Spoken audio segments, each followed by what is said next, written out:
आज हमारे स्टूडेंट देखेंगे एसी में कैसे हम लोग गैस फिलिंग करते हैं, कैसे जो मीटर की रीडिंग चेक की जाती है, कैसे लीकेज का पता लगा जाता है, कैसे हम लोग इसमें गैस को डालेंगे, कौन सी कैन आती है, कितने रुपए की आती है, वैक्यूम कैसे बनाते हैं, वैक्यूम के बाद अपना जो कोई पंचर है या फिर कोई इसमें कोई पाइप लीकेज है उसमें घोल लगा कैसे चेक कर सकते हैं, कितनी गैस डालनी है, क्या क्या कंपोनेंट होते हैं। वहां पर भी कंप्रेसर पड़े हैं, कोई स्टूडेंट खोल के देखना चाहे वहां पे देख सकते हैं। तो ये स्टूडेंट है, इनको ट्रेनिंग करवा रहे हैं, कार मैकेनिक के स्टूडेंट हैं जो इंजन की ट्रेनिंग करते हैं। उसके साथ ही वायरिंग की ट्रेनिंग होती है, उसके संग ही सेंसर की ट्रेनिंग है, उसके संग ही स्कैनिंग की ट्रेनिंग है, उसके संग ही ऑटोमेटिक ट्रांसमिशन की ट्रेनिंग है, उसके संग ही एसी की ट्रेनिंग है। अलग से पैसा नहीं लिया जाता है कि वायरिंग का 30,000 अलग, एसी का 30,000 अलग, स्कैनिंग का 15,000 अलग, 60,000 पे दो, सारे ट्रेनिंग करो, खुश होके जाओ। आगे देखिए कैसे सर बता रहे हैं एसी को रिपेयर करना। तो वापस से स्वागत है आज हमारे एक छोटे से YouTube वीडियो में। टाइम 6:15 हो रहा है, सारे लोग अभी जा चुके हैं, सेंटर पूरा खाली है अभी क्योंकि टाइम ओवर हो चुका है 6:15। आज का वीडियो होने वाला एसी के लिए जो स्टूडेंट आते हैं कार की ट्रेनिंग करने। मारुति का इंजन है, ऑडी की V6 का इंजन है, ये मर्सिडीज का इंजन है जिसपे अभी हमारे स्टूडेंट ट्रेनिंग कर रहे हैं। BMW का इंजन है, टाटा का इंजन है, ये हमारा फोर्ड का इंजन है, ये हमारा होंडा सिटी का इंजन है, यहाँ पर शेवरोले का इंजन है, यहाँ पर ये बाइक्स का इंजन है, ऑटोमेटिक ट्रांसमिशन है, यहाँ पर ऑल्टरनेटर है, सेल्फ है, टॉर्क कन्वर्टर है, वायरिंग है। अब आज हमारे स्टूडेंट ट्रेनिंग कर रहे हैं एसी की मर्सिडीज पर। हम जब गैस फिलिप करेंगे इसमें हमारी लो प्रेशर साइड 27 PSI और वो भी R1 134A का हर एक गैस की रीडिंग लिखी है, ठीक है। तो हर अपनी R1 134A में 27 PSI होना चाहिए लो प्रेशर गेज में, ठीक है। और हाई प्रेशर गेज में हमारा 225 PSI होना चाहिए, ठीक है। 125 हाँ, ठीक है। इससे 30 26 इतना अप डाउन मारता रहता है, कम या ज़्यादा तो थोड़ा होता रहता है, ठीक है। गैस अगर ज़्यादा डाल देते हैं तो अपना एसी कंप्रेसर ट्रिप मारेगा, कभी बंद होगा कभी ओपन होगा, क्योंकि इतनी ज़्यादा गैस है। और जिसमें AC gas pressure switch sensor है ना, वो सेंसर बताएगा कि गैस ज़्यादा है, तो अपना कंप्रेसर फेलियर होने के चांसेस बन जाते हैं, तो ट्रिप मारने के। तो इसमें देखेंगे ना गैस का प्रेशर कितना है, गैस का प्रेशर हमें पता होना चाहिए कितना होना चाहिए, जब जाके हम इसमें लगाएंगे, ठीक। तो ये आ गया। अब इसमें हम क्या बनाएंगे, वैक्यूम। इसके अंदर एक वैक्यूम क्रिएट करेंगे। जब वैक्यूम क्रिएट करेंगे तो ये हमारी लो प्रेशर गेज की जो नीडल है वो हमारे -30 पे जानी चाहिए, -30 पे जानी चाहिए, -30 पे, क्योंकि वैक्यूम में खींचता है। वैक्यूम उस जगह को बोलते हैं जहाँ कुछ ना हो, ठीक है। वैक्यूम उसी को बोलते हैं ना। तो -30 में तो कुछ नहीं है ना, 0 पे तो सब कुछ है ना। एटमॉस्फेयर का जो वातावरण है उसमें तो है एयर, जो एयर इसके अंदर जा चुकी है, अगर उस एयर को नहीं निकालेंगे तो गैस फिलिप नहीं हो पाएगी। जब गैस फिलिप नहीं हो पाएगी तो हमारे कैन में आधी गैस इसके अंदर जा पाएगी। अरे अब जो एटमॉस्फेयर की वातावरण में अलग अलग प्रकार की सभी मिक्स गैसें हैं, ठीक है। तो किसी में नाइट्रोजन, किसी में कुछ है, तो वो गैसें इसके अंदर जाएगी। इसके अंदर क्या है, मॉइस्चर आएगा, नमी आएगी, नमी आके आइस फॉर्म मतलब कि बर्फ जम जाएगी, उसकी बर्फ जम के इसकी लाइन को चौक कर देगी। जब इसकी लाइन चौक हो जाएगी तो अपनी एसी काम करना बंद कर देगी। और वही मॉइस्चर अगर एसी कंप्रेसर में आ जाता है तो एसी कंप्रेसर हमारा फेलियर हो जाएगा, ठीक। अब जैसे कि यहाँ से हमने हाई प्रेशर वाल्व खोला था तो यहाँ से एकदम गैस निकली, गैस के साथ हमारा थोड़ा सा ऑयल निकल जाता है, ठीक है। इसमें हमारा थोड़ा मोबिल ऑयल निकल, ये जो रेफ्रिजरेंट ऑयल है ये हमारा निकल जाता है। मोबिल क्यों रहता है इसमें अंदर, बताओ भाई। 2-4 वीडियो देखी होंगी आपने इसी से पहले आए थे जब, ऐसा तो हो नहीं सकता यूट्यूब पे वीडियो नहीं देखी आपने। ऑयल क्यों रहता है इसमें अंदर, जब गैस इसमें रहती है तो ऑयल का क्या काम है? अब बता, अरे तेज बता, अरे गलती बता दे, बताओ भाई। ये इसमें जो कंप्रेसर है इसमें क्या चलता है, जो अपना रोटरी जो अपना कंप्रेसर है इसमें क्या चल, ये पिस्टन चल रहा है।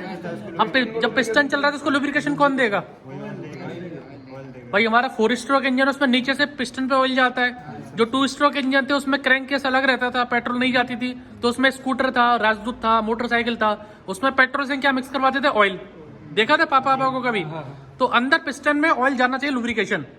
2 स्ट्रोक में अलग से ऐड करवाते थे। 4 स्ट्रोक में नीचे से क्रैंक केस है वो खुला हुआ है, नीचे से जो डीजल इंजन आपने देखा होगा जेट लगे रहते हैं, वो जेट से ऑयल कहाँ जा रहा है, सीधे पिस्टन पिन पे और पिस्टन की स्कर्ट पे इधर उधर, और जो अपना पिस्टन जो स्लीव है अंदर की वो पूरी लुब्रिकेंट होती है। लेकिन इसमें जब गैस ही गैस चलेगी तो उसके पिस्टन को लुब्रिकेशन कहाँ से मिलेगा? इसलिए इसमें क्या रहता है, कुछ मात्रा में ऑयल। अब वो मात्रा क्या रहेगी, आपका एक कमरा है 10 बाई 10 का, उसमें हम लोग बोलते हैं 1 टन एसी लग जाएगा। एक कमरा, ये पूरा हॉल है हमारा ट्रेनिंग सेंटर, इसमें 2 टन का एसी लगा दे तो काम कर जाएगा 2 टन का एसी। तो जितना स्क्वायर फीट एरिया है उतना टन हम लोगों को जो एसी है उसको बड़ा होना जरूरी है। कार जो हमारी रहती है, मान लीजिए ये गाड़ी है, इसमें कंपार्टमेंट छोटा सा आपका 10 बाई 8 का अंदर बैठने के लिए, लेकिन इनमें कम से कम 2-2, 2.5 टन के एसी आते हैं। ऐसा क्यों? क्योंकि जो आपकी दीवार है ये क्या कर रही है, धूप को रोक रही है। ये पूरी गाड़ी किसकी बनी हुई है, कोई आपकी मेटल की बनी हुई है, और इंजन है, और इंजन भी हीट आपको जनरेट कर रहा है। एक सड़क है, सड़क भी आपको हीट कर रही है। व्हील शील्ड लगी है, जिसमें ग्लास लगा हो उसमें हीट वैसे ही ज्यादा होती है।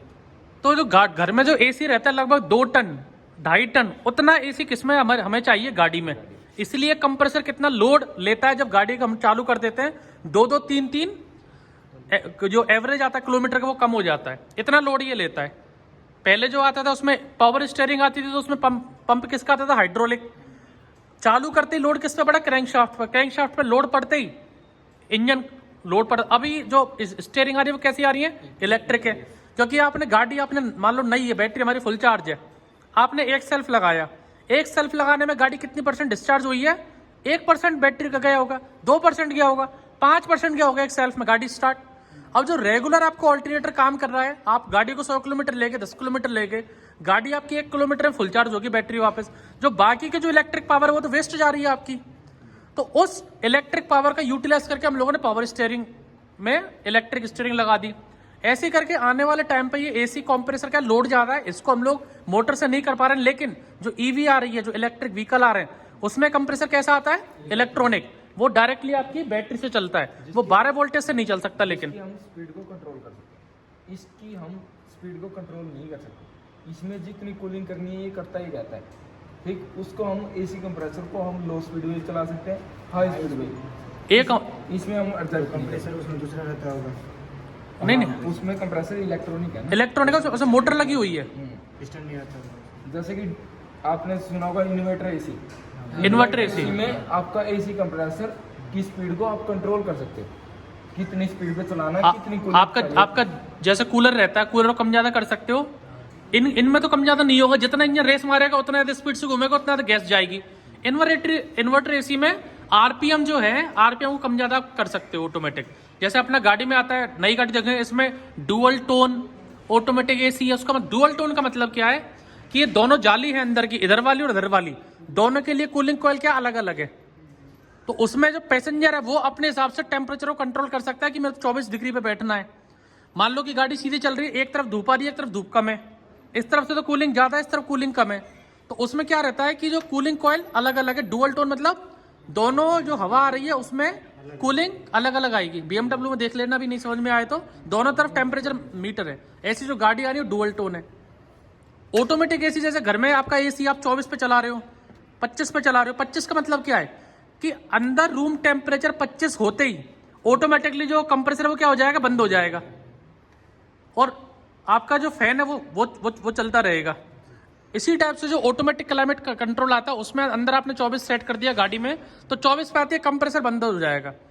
लेकिन बोलेरो स्कॉर्पियन में नहीं होगा, जो ऑटोमेटिक गाड़ियां है, जो अभी होंडा सिटी है, जो अपग्रेड गाड़ी है उनमें। क्योंकि उसमें क्या लगा, थर्मिस्टर सेंसर लगा। थर्मोस्टेट सेंसर, थर्मिस्टर सेंसर क्या करता है, टेम्परेचर को देखता रहता है कि टेम्परेचर कितना है, वो टेम्परेचर करेगा मेन। और दूसरा, आपको इसमें जो कैन डाल रहे हो सबकी पाइपलाइन का साइज अलग है। इसमें कोई भी ऐसा नहीं है कि आपको जो कैन है R134, लाओ इसको कैन को, R134 ये इसकी ग्रेडिंग है, R34A फ्रीओन। इसकी गैस है नॉर्मल, इसको आप जिस जगह से निकालोगे वहां पर क्या हो जाएगा, ये हीट को एब्जॉर्व करती है। 1990 से पहले R32 आती थी, लेकिन वो हमारा जो एनवायरनमेंट था और एक उसको एक आंखों पे भी इफेक्ट आता था और एनवायरनमेंट ग्लोबल वार्मिंग को ज्यादा कर रही थी। तो एक सोसाइटी है अमेरिकन ऑटोमोबाइल सोसाइटी AAS, उनने बोला यूज करोगे तो 134 को ही यूज करोगे, नहीं तो नहीं करोगे। अब इसमें कोई भी गाड़ी आपके पास आई, आप अगर ओवर गैस डाल दोगे, मान लो कि गाड़ी कूलिंग कम कर रही है, आपने गैस और डाल दी, थोड़ा पैसे बढ़ाने के वैसे मैं ज्यादा गैस डाल रहा हूँ, तो उल्टा कंप्रेसर पर लोड आएगा, कंप्रेसर फेलियर भी हो जाएगा और कूलिंग वो करेगा नहीं। गैस कम है तो भी कूलिंग कम होगी, गैस ज्यादा तो भी कूलिंग कम होगी। भाई आप समझो, आप एक तो नॉर्मल चल रहे हो, आप एक को मैं 50 किलो का बाट दे दो, उसको उठा के चलो, भाई कैसे चलोगे? आप 4 रोटी खाते हो, 6 रोटी खा ली तो आप लेट गए, आप तो भाई रोटी ज्यादा खा ली, पेट फूल रहा है।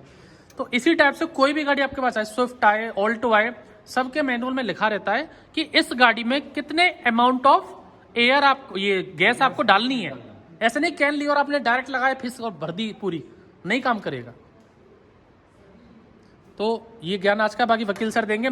ये हमारे स्टूडेंट थे जो कार का चल रहे हैं, और मैं ये बताना चाह रहा था कि एसी में गैस डालने के लिए कोई रॉकेट साइंस नहीं चाहिए। 4 चीजें होती है इसमें, अंदर कूलिंग कॉइल है, बाहर कंप्रेसर है आपका, एक कंडेंसर है आपका और एक्सपेंशन वाल्व है। चारों वाल्व वो चेक करने आने चाहिए। डिसमेंटलिंग असेंबलिंग जब आप सामने हो, आप हमारे डैशबोर्ड को गाड़ियां वो खोल सकते हो, कूलिंग कॉइल आप निकाल सकते हो, देख सकते हो।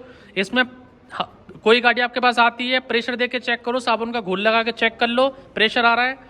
आज के टाइम पे अगर कोई कस्टमर ऐसा आ रहा है जो बीचू है, पैसा नहीं दे रहा, तो वेल्डिंग करा के पाइप लगा दो, नहीं दे रहा तो नया पाइप डालो। इस चीज के 30,000 पर नहीं होने चाहिए। हम लोग एसी की ट्रेनिंग फ्री करवा रहे हैं बाबा ऑटोमोबाइल में। जो भी कार मैकेनिक का कोर्स करेगा, वायरिंग चाहे सेंसर चाहे एसी, सब फ्री होता है कि नहीं? पैसे लिए क्या? ठीक है, चलिए वकील सर कंटिन्यू। ये थी हमारी एसी की ट्रेनिंग, इनको अकेले छोड़ते हैं कंटिन्यू करने के लिए।